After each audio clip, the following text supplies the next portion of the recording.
أعوذ بالله من الشيطان الرجيم. بسم الله الرحمن الرحيم. كتاب رياض الصالحين، باب فضل قيام الليل. وعن عائشة رضي الله عنها قالت: كان رسول الله صلى الله عليه وسلم إذا فاتته الصلاة من الليل من وجع أو غيره صلى من النهار 12 ركعة، رواه مسلم. وعن عمر بن الخطاب رضي الله عنه قال: قال رسول الله صلى الله عليه وسلم: من نام عن حزبه أو عن شيء منه فقرأه فيما بين صلاة الفجر وصلاة الظهر كتب له كأنما قرأه من الليل، رواه مسلم. وعن أبي هريرة رضي الله عنه قال: قال رسول الله صلى الله عليه وسلم: رحم الله رجلا قام من الليل فصلى وأيقظ امرأته فإن باتت نضح، فإن أبت نضح في وجهها الماء. رحم الله امرأة قامت من الليل فصلت وأيقظت زوجها فإن أبى نضحت في وجهه الماء، رواه أبو داود بإسناد صحيح. وعنه وعن أبي سعيد رضي الله عنهما قال: قال رسول الله صلى الله عليه وسلم: إذا أيقظ الرجل أهله من الليل فصليا أو صلى ركعتين جميعا كتب في الذاكرين والذاكرات، رواه أبو داود بإسناد صحيح. وعن عائشة رضي الله عنها أن النبي صلى الله عليه وسلم قال: إذا نعس أحدكم في الصلاة فليرقد حتى يذهب عنه النوم، فإن أحدكم إذا صلى وهو ناعس لعله يذهب يستغفر فيسب نفسه، متفق عليه. وعن أبي هريرة رضي الله عنه قال: قال رسول الله صلى الله عليه وسلم: إذا قام أحدكم من الليل فاستعجم القرآن على لسانه فلم يدر ما يقول فليضطجع، رواه مسلم. بسم الله الرحمن الرحيم، والصلاة والسلام على نبينا محمد وعلى آله وأصحابه وسلم تسليما كثيرا. سبحانك لا علم لنا إلا ما علمتنا إنك أنت العليم الحكيم. أستغفر الله الذي لا إله إلا هو الحي القيوم وأتوب إليه. اللهم انفعنا بما علمتنا وعلمنا ما ينفعنا وزدنا علما. biye tarata suye hijriya bakele ani kemenani ani binani ani woro shaharul muharram minye hijra sankalo fulo bisuye wasabanai miladi nasaraw ka jate ba fulani mugali nani sankalo wolon fulana bisuye okonotonai ambe dawda gu masjid ar-raja ko ambo kono darasu be imamuna an-nawawi rahimahullah wa ka kitabu kono riyadu salihin bonda minna ko babu fadl qiyamul layl ko su joli fasamantia min bala hadisa munun ni aya munun nanula ambo bonda dila bi hadisa munun kala nan ka fulo ye jumaye. وعن عائشة رضي الله عنها قالت: قد سمعنا أنبا عائشة ما ألك جكبوا ماكو كان رسول الله صلى الله عليه وسلم إذا فاتته صلاة من الليل من وجع أو غيره كوشيرن تنكرا ناكا سوفن نافلة دوتارا كادا بنا دوكوسو ube banatana amaseka ka sufe nafila salli salla min an-nahari isnatay asarata rak'ata rawahu Muslim. Aba salli tile kono aba ke arakantani fulay. Muslim hadisa imbo ni hadisa ya ira su joli ka sufe nafila ni ma se ka salli sufe lala abese ka sara tile fe. Mais ni delila tani kelendela ni ba salli tile fe iba salli tani fula u farampancha bina sarahula. Wani Umar ibn Khattab radiyallahu anhu karisa mina Umar ibn Khattab malaka je kabwama qala Rasulullah sallallahu alaihi wasallam ko alaka ciden ko alaka tanuna kisibaka man nama an hijibihi aw an shay minhu ciden ko ni mogo min shino gora kaboy ka hijibu ko kaboy ka hijibu bolo ibo ka hijibu do mana suo ebe hijibu hakke do de kala ni shino go itayi maseka kala wo maseka do kala faqarahu fima bayna salati al-fajr wa salati al-zuhri kutiba lahu ka'annama qarahu min al-layl ni ka hijibu in kala kata ni fajri sallira kata salli fana wakati she ni ka hijibu in kala o furanse in konona na abaraji be komi ni ya kala sufe ni fana ya irana ni mogo mi hijibu hakke dobe bolo suo ibo kala ni sinogo yita ima se ka o hijibu hakke in kala ube iya do kala ima se ka be kala ni fajiri sallira sani salli fana kashe idella kamin kala sufe ni ya kala abaraji be sabiye komi ni ya kala sufe baraji be sabiye chogomi ni hadisa rawahu Muslim. Wa Nabi Hurairah radhiyallahu anhu qad samina bi Hurairah malaka je kabama qala Rasulullah sallallahu alaihi wasallam wala ka ciden wala ka tanuna kishibaka arrahimallahu rajula qama min al-layl ciden ko alaka mu onnema mu minna wulila sufela la fa salla aye salli ke kan nafila ke way khaja umratahu ayaka musofana kunu fa in abati nadaha fi wajhiha alma nim musoyim bannaka wuli abe jicari anyana pura kawli ka salli ce min benninke ci den ko alaki nema arahimallahu imratan ci den ko alaka musofana nema qamati min al-layli fa sallati musumminna awulila sufe ka salli kan nafila ke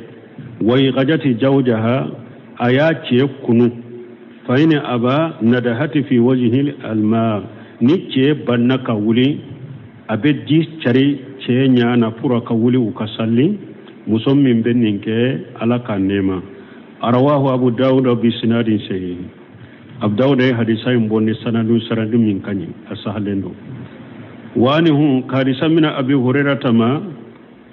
wani Abi Sa'id radiyallahu anhuma ani Abu Sa'id alaka je kabu fula bema qala ufulako qala Rasulullah sallallahu alaihi wasallam ko alaka ciden ko alaka tanuna kishibaka idza ay khaja rajulu ahlahu min al-layli fa sallaya ciden ko nice ni kam muso wuli ka demba ya wuli afula sallira nyogon fe aw salla arakataini jami'a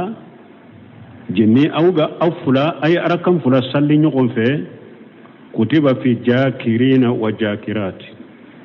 alaye mogo munun fo qur'ana kono na ko wa jakirina Allah kathira wa jakirati afula to be sebe urula nim mogo mi eyi kamuso kuno afula salira ube afula arakan fula salli nyogon fe ala ba to sebe ce munun be ala kosoma kosobe ani muso munun be ala kosoma kosobe ala ba to sebe ulula arawahu Abu Dawud bi sinadin sahihin Abu Dawud yani hadisa imboni sanadu sahalenya wa anni Aisha radhiyallahu anha karisa min an Aisha malaka jakabama anna an-nabiy sallallahu alaihi wasallam kun nabiyyu malaka tanuna kisibaka qala idanna asahadukum fi salati ciren kunna dola kilen bake kan nafila sufela la ni jingo yimina i jungora kito sallela falyarqud sallin to ikadda kasinogo hatta yajhab anhu nawm idda kasinogo fo sinogo katta ka boy bolo pew o ko fe be sagi kawle be min salli be salli me i jingoto ani baki kasinogo yire no fe salli lay kanoke munna fa inna ahadakum adola kelen fulede ija sallahu annaisu ni sallira katro ibake ka jingo la'allahu yajhabu yastaghfiru adola ebeta ika salli kono e nyana e bake ka dawude ke kala ya fadali fa yasubba nafsahu ibeta yire danga ita kalam muntafaq alayhi bukhari muslim benaka wa nabi hurairah radhiyallahu anhu karisa min abi hurairah malaka je kabwama qala rasulullah sallallahu alaihi wasallam wala ka ciden wala ka tanuna kisibaka idza qama ahadukum min al-layl ciden ko na dola kile mulila sufe ni bake kan nafila fasta'jama al-qur'an wala lisani ni qur'ana girira innenka parce que abe sinugo kele inde ni jingo yimina sinugo yimina qur'ana girira innenka falam yadri ma yaqulu e yere tado ibake kam min fo ika kalanna jingo bolo sinugo bolo fali yedi tadia sallin to ikata parce que nafila de do sallin to ikata arwahu muslim hadisa imbo asrahu sisa ambedo ibnu usaymin rahimahullah kasrahu la ako hadhihi baghiyatu al ahadith allati naqalaha li hafiz an-nawawi رحمه الله تعالى في باب فضل الصلاة الليل وتدل على الأمور أقول ني حديثة توي حديثة منو ني الحافظ دروس الكلام النووي على كنيما أي حديثة منونتا سوف النافلة فسمنتيالا أو حديثة توي فلن ني حديثة بانكاندا كتاكو دمدوما الأمر الأول كفر أن الإنسان إذا فاته قيام الليل وهذا ما ده نيكا سوف النافلة تاركيدا إما سكا سلي سوف فإنه يقضيه من النهار إبا سكا سرا تلفلالا نيما سكا سوف نافلة كسوف إبا سكا سرا تلفلالا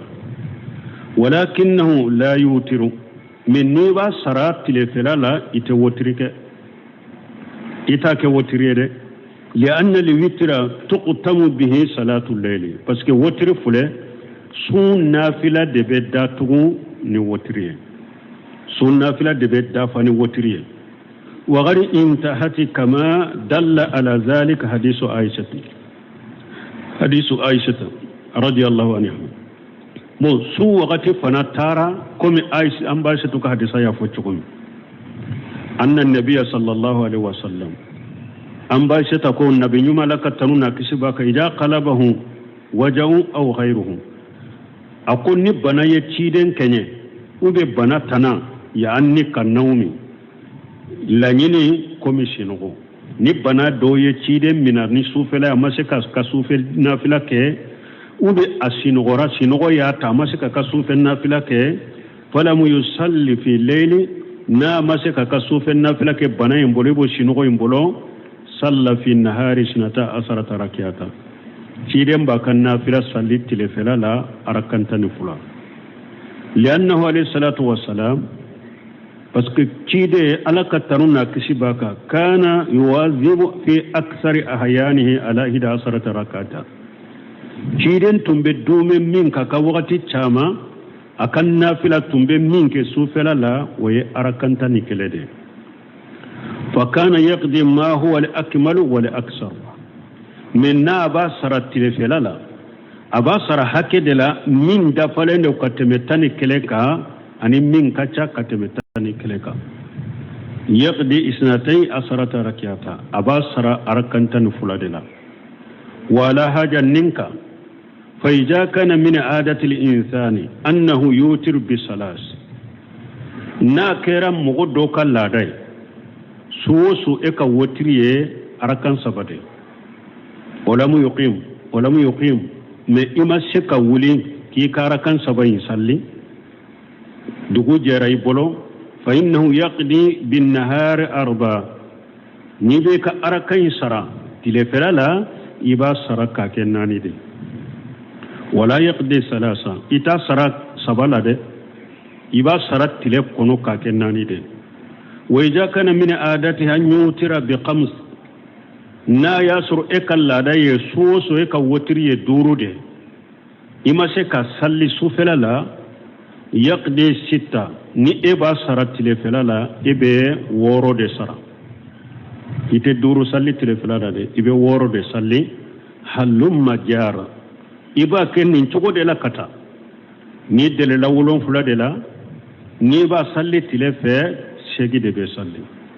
ni della konontola de la sufela la ni ba salli tilefe tande be salli ni della tani kile la sufela la ni ba salli tilefe tani fula walakin mata yaqdi me abe sara wakati juma anye sara choko fo wotiri be boala de wotiri tettilela sara choko fora me sara wakati do ni ma se ki kan nafila ke sufe asara choko foriye me abe sara wakati juma يقضي فيما بين طلوع الشمس وارتفاعها إلى جوال الشمس سوف النافلة بسالة تلفة وقت منا نتلي بورا أقرو تارا كتا فوت تلي كجنة كسانكبا چمانچه بلا ولو فرانسي نيوكونچه إبي كنافلة سرا ودلا إيكا سوف النافلة بسرا نتلي بورا ewa ka korota ni qida rumuhi ni tamannu hakke kom militi tani duru ni tile boranu oye kata fo tile ka jo sankaba chamanche la ka jenge abe saro franche ni yogonche kama yadullu ala dhalika hadith umara radiyallahu anhu comme umaro ka hadisa ba an kanda kato ma chogo me ala ka je ka bomo fi man fatahu wirduhu aw hijibuhu fi al-layl umaro ka hadisa yemum fo akoni mu'min ka yawa wiridu idelila jikiru dola ubi della hijibu do kalalena sufela la aw shay'un minhu ubi idelila ka min kala sufela la ubi della ka jikiru min ka sufela la imase ka ke ubi imase ka doke umaru ka hadisa ya ira annahu yaqdihi fi an-nahari fi ad-duha ko yiba saratilela wala hawati umar ka hadisa yode irana فيقضي ذلك في الدها يبو سرا ولا هوغتي فإن نسيا ونئننا ولم يتذكر إلا بعد الظهر قداه بعد الظهر من إننا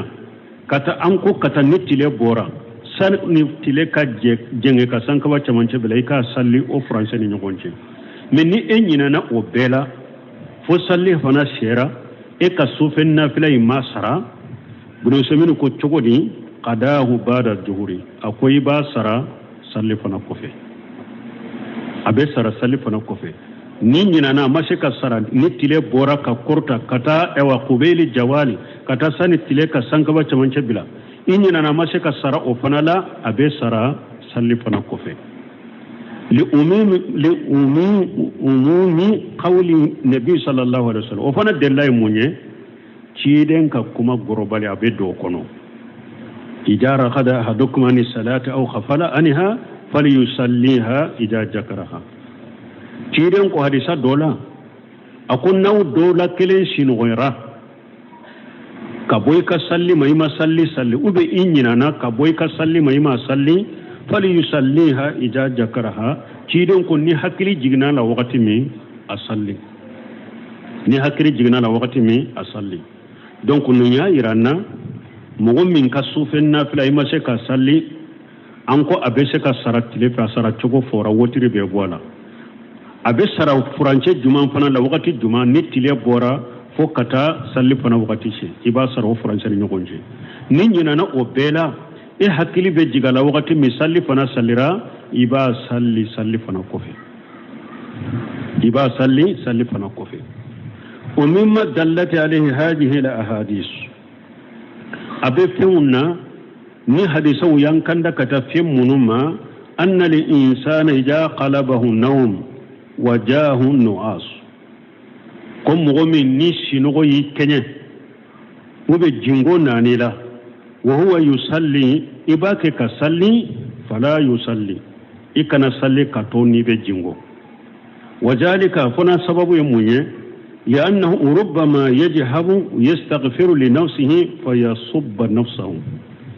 الجنغوتو ebe salibake ka jingo ibas ka singo abesika ke ebake kwa enyana ibake kala ya fa delika salli kono de ka soro ibete yere nani ibake ki yere nani de ni yere nani sarahu bawu doya koro ke bi yere danga e jate la ibake kala ya fa deli de ibese ki yere danga parce que singo min bi nyana ka soro ita kalama li annahu yani asu parce que ibake ka jingo ibake ka jingo wa aida tuguni ni hada madem be salli kono nafila kono sufe ni bake ka sino ba fe ka jingo rubbama yastazimu alquran ala lisanihi akacha qur'ana ba giriya inenka fa yatakallamu bi kalimati min alquran ala khairi wajhiha ibe sika kuma ni qur'ana kelema doye kasoro itake ka fo afo chokola ibe sika qur'ana kolo do fo chogo do lay sino goto jingo to kasora fo chogo toye فيحرف القرآن إبه قرآن يلما أوفنالا نيبه جينغو إبه كا قرآن كلا إبه كا كلمة يلما إبه كا كلمة كلا كلانشوكو تميني نو أوفنا كيرا إيه قرآن يلما فأنت إذا كان من عادتك أن تصلي بالليل إفل النبي كلا دالا إكا صلي سوفي وجاءك نوم سنغو نانا إما فلا تجهد نفسك كني يرسك نم إدايك شنو حتى يدول أنك النؤاس فو جنغو إنكتاك بيبولوكتو ثم أستأنف القيامة وكف النية شنورا جنغو تارك بيبولو إبسك ساقي كولي كسوفة جولي تقرأي كايكا سوفة نافلة كقرأي فإن تلا الفجر فعلى ما سبق من نسينغورا جنغوي امنا انكو يكدا كسينغو نسينغورا دوني نسينغو بورينانا يبي ولي كا ايوا يكسوف نافله تاكوراي كاكي من نسينغو ني تايما شكا ولي فوكتا فجري كنيدي تشيسا ولا انيا فو تشوغو ميكاتمي يباكو اوتشوغولا فاقدل وترا في الدها iki ka wotiri sara wala ha wakati walakin safa me ibake safu ide itake wotiri safu ye munye wotiri te minna mana saba akenani duru ake woroye wolon fula ake shegeye kononto ake tanye tanikele ake tanfulay munum be kuma la be kuma ke doni o mimma tadullu alayhi hadhihi alahadith أو ني حديثو بان كندا كتا فيم منو متغني أنه ينبغي للإنسان إذا كان له أهل أكاكا هدم دي ندين بايا بيبولو وقام من الليل أن يوخج أهله نولي لسوفلا لقويب النافلة كي إكيكا دمبايا كنو حديثا منو كلالا أن يوفامو حديثا كنو لكن حسب النسات أهلهم nunun de famu ka gele lakinni hasaban nasati ahli min nan ko yiki kan muso wuli ikan muso fari foni hakke iba wuli ne hore parce que mo te kelenye wali haja ninde koso kana rasulullah sallallahu alaihi wasallam yusalli min al-layl ciden tumbe salli su felala fa lam yabqa illa al-witra ni amato ni ciden ka salli tora wotriye أي قد عائشة رضي الله عنها فوترت أبنبا عائشة كنو أباك وترك مثالي لا مغو تكليني فريفوني لا كتابتو لا مغو تكليني كنيا لا مغو تكليني فنغلا كتابتو لا أبسك كإتشي بسك حكي منجو يمسو أكا فريفوني أتلتي سولا أكا فريق كنيا أتلتي سولا aka fanga kata baton late alete sola ka fo ciden ko ni wuli lay ki dembo ya kunu mbe arakan tanin kele min sale fonka ke nyogon fe ay ale ka fari foni besik min koro okay misali la ne e kan nafila arakan tanin kele de ni yere yaro fari foni bate ale la kata sallima ika arakan segi mbe salli na tora sabayinye ina abu ya wuli abo ke ɲɔgɔn fɛ a ube i ka arakanta in bɛ salli n'a tora wotiri ye i ka muso kunu a ka wotiri kɛ ɲɔgɔn fɛ ni yɛrɛ y'a dɔn fani fori ba t'ale la ka taa nafila la parce que wagatiw dɔ la ciden b'a ka nafila bɛɛ ka taa n b'a setu kunu de a b'a dalen to n'a sera wotiri yɔrɔ ma a b'an b'a setu kunu a fana bɛ wotiri kɛ yani laysa min lazim min al-lazimi ibn Usaymin ko wajibi te an tughija ahlaka maka wajibi te koy ki ka demba yakunu ka farika ko wajibi lenen tere li'annahu qad yakunu ahluka laysu mislaka fi nasati al-badani parce que e ka demba ya bese ka ke farifuni min be ela o farifuni talela ya ka muso bese ka ke farifuni min be ela kata batoni nafilama o farifuni te alela aw fi nasati nafsi ube ni nyere fonini kata batoma iba soro fonini min be kan nina nisonja ni foni min be kan nina kata batona o nyogona tale nina fala tuaqijuhu maka wala kanu kunu kafara ika wala yere ya do min fari foni tula ube yere ba do min fari foni tun nin kono kanu wuli kafara uka kanu idemba ya wuli kafarika wala falaysa billazimi wajibite ija araita annahum yarkhabun boniya yere bado imusola nimbe nafila ka kan nafila kafarinka kadai nibo kanu do ika musola ibe ka musokunu abe nafila ke nyon fe walakin la tansahum min akhir al-layl me ikana nyina uko so laban konela hari no mu kan nafila beke inu man nafila beke nyon fe kana nyinu ko so laba konela yaqumuna walau lil watri su laba ikawuli hari no be watri kelende sal kana nyina ko o konela na ma ka watri salli su laba awuli aka ka watri koni solle kama kana rasulullah sallallahu alaihi wasallam comme alaka ciden kera tugum alaka tanuna kisibaka يفعل كان رسول الله صلى الله عليه وسلم كما كان رسول الله صلى الله عليه وسلم يفعل كم على كتير على كتنوبا كتومبو كتشومي تيرين تومبا كنافلا بك نا تورا وتري لده أبامبا يشتو كنو أمبا يشتو فنابا كوتري كه وبي أنا أمبا يشتو به وتري كنيوم في نسأل الله أن يجعلنا وياكم توابلو سمينو ينونو سرواكو على على دلي على كأن أني أو ala kanke mimman yaqumu layla ala kanke mugoye mugo munun be sujo nafila la wa yasumu nahara mugo munun be tilefila usu alaye wa ya abudu rabbahu haqqa ibadatihi ala kanke mugoye mugo munun be tigi ala bato haqiqala wala nimbonda ni hadisa usarahu fule ufamura demba yakununi min fora kele potede parce que do fana ben ninke kele fane amuso be kele ko dina mandai ube sunna nyana mali mandai aba kele fo fitna woni balaw be bola wajibi ko te koy fen kanune munde do kele a fulana niya kanu do ikamusola akasora fani foni bala akasoro afoni ne ba anisonja ba duskun kono akadaye akasoro afanga bala ka fari kolola banata la fen woretala donc nunu na nyogona ya wote aw muso fana ni muso min fana ni ewa hadisa ko ka wuli iki che kunu na ma ko ka jesari anyana bebe ekele muso kelen ni che furu nyogoma fula be nyogondo ni yere yado ika che famu lenye ekadai nunu fana ka famu parce que furu nyogoma fula fule ni abe nyogon kanu be fembe be ko ani nyogonche mais ni nyogon kanu te dro hari fewa muso ni yawa ikanu ti chela hari ka kuma nyuma abe komi tasuma de Donald Duskuna hari ka ko nyuma bafo abe komi tasuma de ba Duskun kono aw che fana bo chogodela muso fana ni che kanu ta Duskunna hari che ka kuma nyuma ya bolo juguma de che ka ko nyuma ya bolo juguma de donc nunu be sabati furu nyogoma fulani nyogon cede ni kanu ni hinna fula sabati lembe ni yere yado kanu bi chela niya akunu sufelala ki bolo daka wuli nafila wakati seranka nafila ke akadai ikanu bala teke fitina ibake na ma wuli yere bado ikanu bi ichela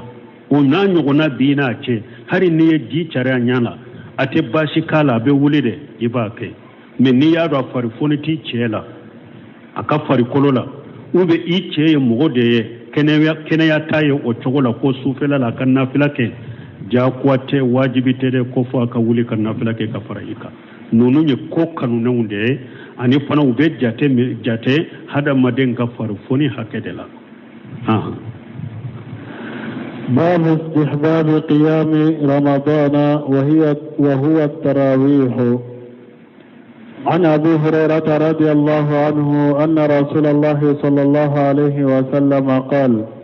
من قام رمضان إيمانا واحتسابا غفر له ما تقدم من ذنبه. متفق عليه. وعنه رضي الله عنه قال: كان رسول الله صلى الله عليه وسلم يرغب في قيام الليل من غير أن يأمرهم فيه بعزيمة فيقول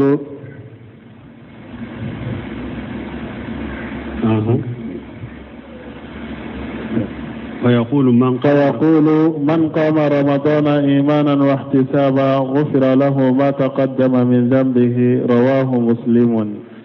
باب استحباب قيام رمضان وهو التراويح. تمام السنة في لا جولي فسمانتي أمبورا أولا حافظ النووي الحافظ إمامنا النووي أكو كن نيبوندا ko sufen nafila ara ko sungalo fana joli kanuni akanunen do sungalo fana la ika sungalo jo kan nafila te alai o sungalo joli ye jumaye wa huwa tarawih wode ko tarawih fana bina faran fanshiya wan nabi hurairah radiyallahu anhu kadi samina bi hurairah malaka je kabama anna rasulullahi sallallahu alaihi wasallam ko alaka ci da alaka tanuna kisibaka qala man qama ramadana imanu ihtisaba kufira lahu ma taqaddama min jambihi. Muntafaq alayh. ci den ko ni mo menye sungalo nafila jo illi manalen do naye ka fun nafila do illi manalen do naye ka ke biskun kala sile o ihtisaba ibado ajjate mina fanamba ke kan nafila min kala bin sarala de kufira lahu ma taqaddama min jambi. ni o sungale nafila joni ngania fulaka iya joni du sungala sini imaniyaye iya jo fana ibado ala bi sarala sungalo kata sungalo min temena fukana o sungalo nafila la junubu mise ala ba ya faye ala bo junubu mise ya faye ni hadisa bukhari muslim benala wa ani radiyallahu anhu karisam nabi urata malaka je kabwama قال كان رسول الله صلى الله عليه وسلم يرقب في قيام رمضان كوتشيدن تومبي مغول لكانو كمغول لاسو كتا سونغالون نافلا جوليما من غير ان يامرهم فيه باجيمه كسوره تنتون يامر ناين واجب يسرك اتو يامر نا واجب يسرك ابو يامر ناي كلكانو كتا امده مستحبني سنه سورادك فيقول تشيدن تنبافو من قام رمضان إيمانا واحتسابا نمغو يسونغالو نافلين جوني اللي من يدو سنكالاشي كادوفنا على بسرالا غفر له ما تقدم من جنبه يجنب مسلم منونك كتمي على بويا فيه. أرواه مسلم حديثين بو أسره نندو بن يسمينو كسره لا. قال المؤلف رحمه الله تعالى ابن سمين ko ako wallahi baka ko alaka nema masamin korta lendo fi bab istihbab qiyam ramadan wa huwa tarawih sungalon nafila joli kanuni min ye tarawih ye ako imamuna nawawi kuma na olalaka nema sunniati tarawiha sungalon nafila ibn samiin ko ya wele ko tarawih li anna salafa salihah radiyallahu anhum munna sungalon nafila wele la ko tarawih awele ko tarawih mo nyuma munun temena as-salaf salih woyede mogo nyuma munun temena ni mogo nyuma un temene jamakulu sabade do ani mogo ni jamakulu sabaka dusukuna siribu bolo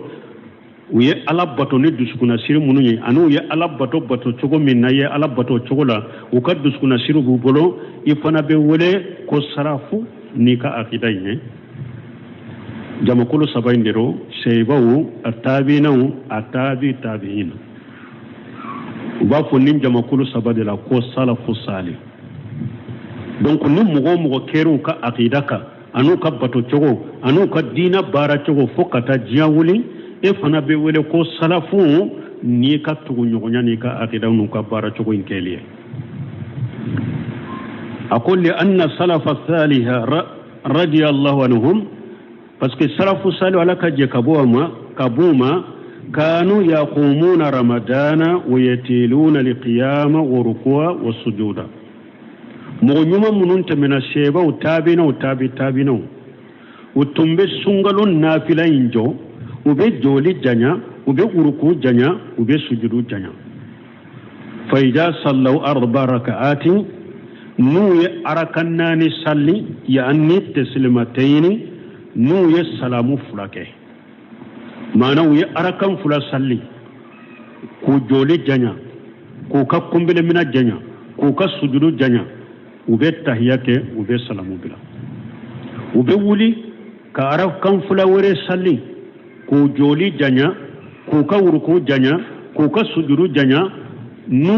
ye tahiya kɛ arakan 2 dafara u bɛ tahiya kɛ u bɛ salamu bila nin tɛ 4 ye ba n'u ye nin 4 salli nin cogo la ni salamu 2 ye istarahu u bɛ sigi ka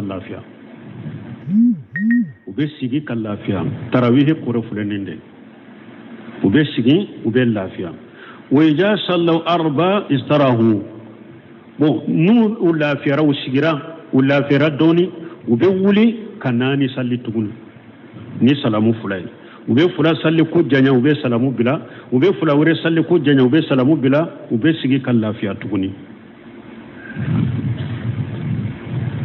summa yusalluna salasa o kɔfɛ u bɛ 3 salli 2 ye salamu bila 2 ye salamu 4 lafiyara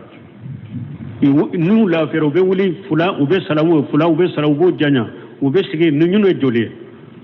segin donc o kɔfɛ u bɛ 3 salli 11 u bɛ 3 salli wa haja min filɛ nin ye yu'iduhu hadisu Aisha radiyallahu anha sabiqu an filɛ ka nin cogo min fɔ an ba Aisha hadisa min tɛmɛna a bɛ nin kuma sɛbɛntiya anna rasulullah sallallahu alaihi wasallam kana yusalli an ba Aisha ka hadisa dɔ tɛmɛna a bɛ nin sɛbɛntiya an ba Aisha ko cogo di أن رسول الله صلى الله عليه وسلم كان يصلي 4 فلا تسأل عن حسنهن وطولهن ثم يصلي 4 فلا تسأل عن حسنهن وطولهن ثم يصلي 3 ni hadisa hakili bala anya kala kateme odi ato ni nye kitabu nyuma de ko riyadu salihuna munun fulen ni nye ala ye barika dala odi ato bunu seminu ko rahimahullah ako alayya kanu ala ka kitabu ke alayya jiya kono ala be qabulu ke kitabu minye na be kala diyan kono ko imam ko imamuna nawawi kayri iriyadun jogo buno semino ko ale wonnata ala ka kitabu doke ale diyan kono ka qabulu kay ni abe kala ko imamuna nawawi kayri iriyadi ite sunna misiri nyuma su soro diyan kono na te kala kono na fami mbala batola ewa hada madenye donc ola iriyadi kala lin nafaka boko sobede donc amba setu ka hadisa intemina ko ciden tumbe nani salli kanam mugo nyininka ujanya ani unyalima abe sagi kan nani salli kanam mugo nyininka ujanya ani unyalima o kofi abe saba salli wayetani kele anya faramfancha o yoro la konnani intetu nyogol de فكان النبي صلى الله عليه وسلم يرقب في قيام رمضان من غير أن يأمر فيه بأجيمة شيدن تنبه مغول لا سوكو لكنو كتا سنغلو نافلة جوليما كسورة نيامراني واجب نيامر يالي يعني ما يلجم لكن يرقب أتو أواجب يوكا من أبو لكنو كتا مدي فيقول شيدن تنبه man qama ramadana imana wa ihtisaba ghufira lahu ma taqaddama min jambihi akonni mo min sungalo jo ni limana yayi ani ajjata bi wala bi sarala iya junubu muslimin kala ba ya fiye wa qama an-nabi sallallahu alaihi wasallam bi ashabihi salasa layali fi ramadana yusalli bihim jama'ata ayen nunun kurusi ko sobede ciden sallirana kashe bawya sungalo nafila min fulani ne ciden ye su sabake aba sallini sebawye jama parce que don ko tarawih yere bidiya de jahiliya munun banka jamanan kono kalambaliya munun banka jamanan kono sunna famu baliya munun banka jamanan kono don ko tarawih yere min fulani ne ko bidiya do ciden ye awa tarawih aye sungalo nafila in sallini sebawye jama u jama ka keciden ko fa ka sallinu ye su saba summa ta'aqqara o ko fe sunanina sebo ye madina misiri fatto nube ciden kono akabbo kana nafila kenu ye ciden mbirala ciden nyaayre tarade amabo ciden torama so kabbo fo fajiri wakati ciden bora ka sebo soro misiri la donc ciden ko aye min ke nyaaye de me munyato bi ne ma bokana sallina wure kan nafila kenawuye sirana de ninne dumera ninka kana kauka fardai wodi ato ne ma bo wagala ciden ko inni qasaytu don semin fule ko de foka surnya ako ciden ko sunnani na ciden taradela ama bokana tuma ma bora kana ako inni qasaytum an tufrada alaykum fata'diju anha akun ni sirana de ninne tora ka dume kan nafila inke na wuye akana ke fardaya auka na bedde safuro wodi ato nema bokana fatarakahu cidenye sunna fila ni jamaye sungalo nafila ni jamaye aya toy wa baghiya an-nasu yatuna ila al-masjid yusalluna arajulayn wa salasatan aw jaa wo ako fekta tumami cidenya toy sebo tunkera mugo tunkera ubena misirila nauna na misirila au mugo fula beje abaka nafila ke misiri kerefela dola nyogonfe mugo sababe se kajje misiri yoro dola ubu kan nafila ke ube tilate iba soro fula be ukan nafila ke nyogonfe ya sababu kan nafila ke nyogonfe ya nanu bu kan nafila ke nyogonfe ya kele nyere be se kan nafila ke ube ewa jense misirila ni jogola kan nafila ke nu yere mugo fula ube saba kullu yusalli ma sahibihi kelen kele ibe salli ka farika tonyoga na mugon fula de benala ube salli kere ni sabare benala ube salli kerefe ciden kam misiri tumbe nin jogodela ciden ka ewatile to bela ani abubakari ka khalifa ya to bela misirin tumbe nin jogodela فخرج عمر جات الليلة فوجدهم يصلون أو جاء عمر تللا دندلا عمر بورا كان مصر لا أياسر مغوبا كصلي من أوتلا تلا لندن نجولا فلا بيصلي نيوم في يامفي سبب بيصلي نيوم في يامفي ناني بيصلي نيوم في يامفي أوتلا تلا لندن مصر لا وباك كصلي فارا رضي الله عنه بثاقب رائه umaru ya yana aka ewa hakilina aka hakilin min kaddu aya yeni oye an yajma'uhum ala imami wahidi umaru ya ka hakilina min kaddu aka hakilina min kanyi aya ni ayeni oye kunnunu nku faranyogon kan kalima mi kelen bila unye ayo hakilina ye fa amara ubay ibn kabi radiyallahu anhu wa akhara ma'hu an yusalliya bin nasi ihda asarata rak'ata wala umaru ya ubay ibn kabi ani mugawre aye ulu fulanya mariya ku uka sallini jama'a uka arakanta ni tele sallini jama'a don nince wure min fulani ya kafara ubay kayro wure la tamimu dari ubay ibn kabi ani tamimu dari umaru kon nunu fulayen nunu fulanya mariya ku au ka sungalo nafila jama ka ke jama kelenye au kan nafila in fale aka sungalo nafila sallinu nunu akara kantani kele sallinu ye umaru yoke fastama an-nas ala imami wahid fi tarawih donc mogo farla ñogon ka alimami kelen kofe tarawih la wa baghiya lil muslimun ala haja ila yawmina haja no simunu ko silamu tora ninde ka fukana an ka bidoina kata depo maru yen ninke silamu tora ninde ka fukana bi لكن اختلف العلماء في عدد ركعات التراويح أين يروفنا فامو كوسبي ni shegun nunu nubu ka sarahun nunun kala ku famu nyinin kali chaman bete hatagala ubu kadina bede ewa prepare latige kadima ni e barake nu ka kitabu ye ika qataw ani ka fili aka dogo ika qataw ni ka fili be dogo ya akom me doni ke bawo ye nyogon soso sungalon nafila arakan jatu hakela tarawih arakan jolido sungalon nafila arakan jolido doni ke bawo ye nyogon so sala fa minhum man qala ihda asrata rak'ata ako doni ke bawo do ko arakan tan ikele sungalon nafila yode wa minhum man qala salasa asrata rak'ata ako doni ke bawo do ko arakan tan saba wa minhum man qala salasu wa 20 rak'ata ako doni ke bawo do ko arakan muganni saba wa minhum man qala aktsaru min jalika dum yere hakke fo min ka canni nye majhabi malike la wulo ko arakan bi saba ani saba malik majhab la arakan bi saba ni saba tarawih nana ulu bolo ola wali amru bunu seminu lamme wali amru fi hajan washu akukku yurwale ndonna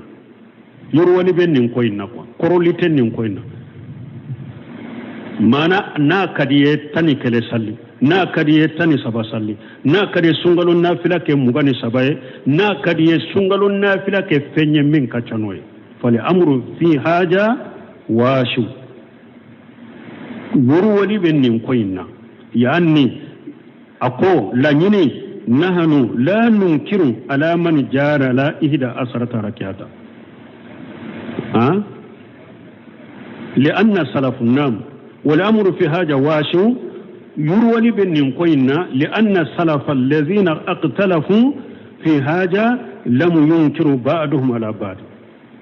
parce que salafum munun ñogon soso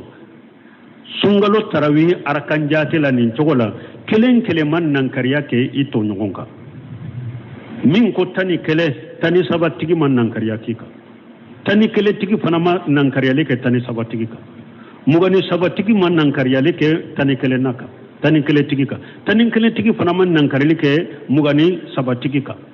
bi saba ni ewa sabatigi fana man nan kariyale ke tani kele na tigi ka tani kele na tigi fana man nan kariyale ka bi saba ni sabatigi ka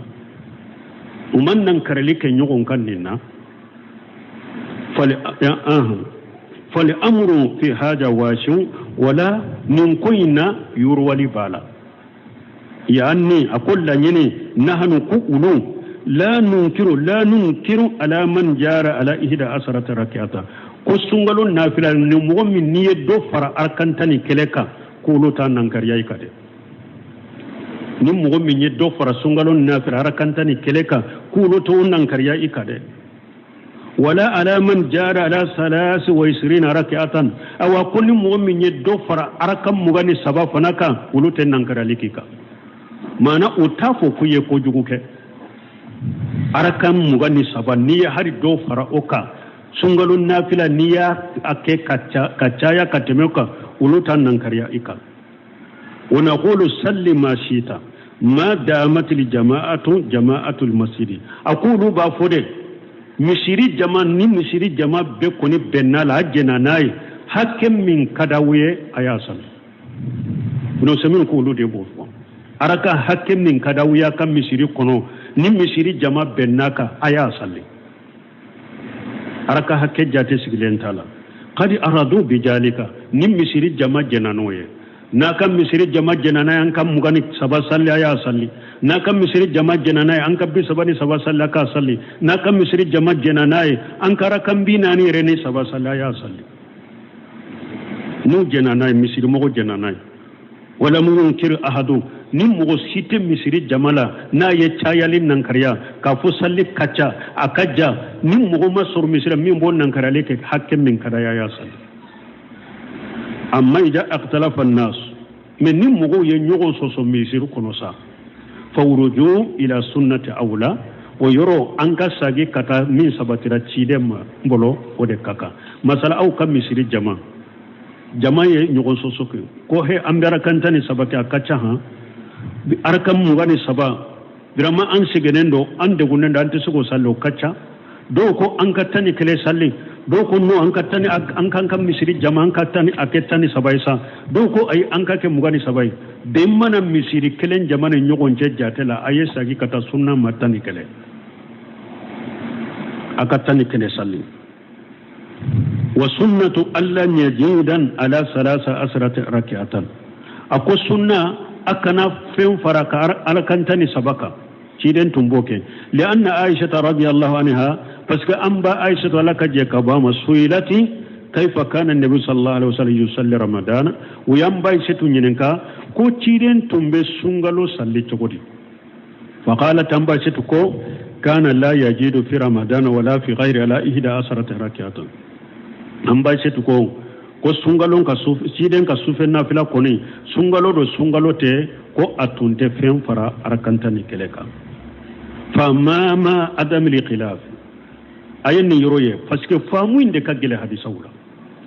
ni sosolin na misiri kelen jamani nyogon ceda be sagi kata sunna sabatilen min sabatira ciden bolo ako fa amma ma adam li khilaf akum ni sosolitedu ni misiri mogo ni nyogonche misiri jamani nyogonche ni sosolite fa innahu yusalli 23 aw aksara abe mugani saba salli ube min kachanoye ma dama an-nasu lam yaqulu qaffif amaye ma dama ni mugo mafo salli kacha aya no yasa ni mafo ni mugani saba kada ya usalli ayo salli ni hakke salli kada uye min kacha mugani saba ayo ke tellement que ni jama ko ni ma pilenye ko salli kacha aya ke hakke ni o make hakke min kada aya salli fa in qalu qaffifi min ni misiri jama ko sisa karasa be hakke min salla kacha ye do bonni nasa aye salli figa ya saka bila hakkela bonni nin fora misiri kono fala yajidu ala ida asaratan donc ola ikana fen fara kanta ni keleka aw 13 rak'ata ube ikana fen fara arakanta ni sabaka nin famura wadihu ko nin nunun be nunun ka hakili nauka kelebe yorojuma nyogon sosobe ka yorojuma silamono nyogon tennin ko sugula donc wala oda to fo hadisa ka famu chogo nyuma na komi salafu yo famu chogo mi wallahu lil muwaffiq subhanakallahumma rabbuna bihamdika ashhadu an la ilaha illa anta astaghfiruka wa atubu ilayka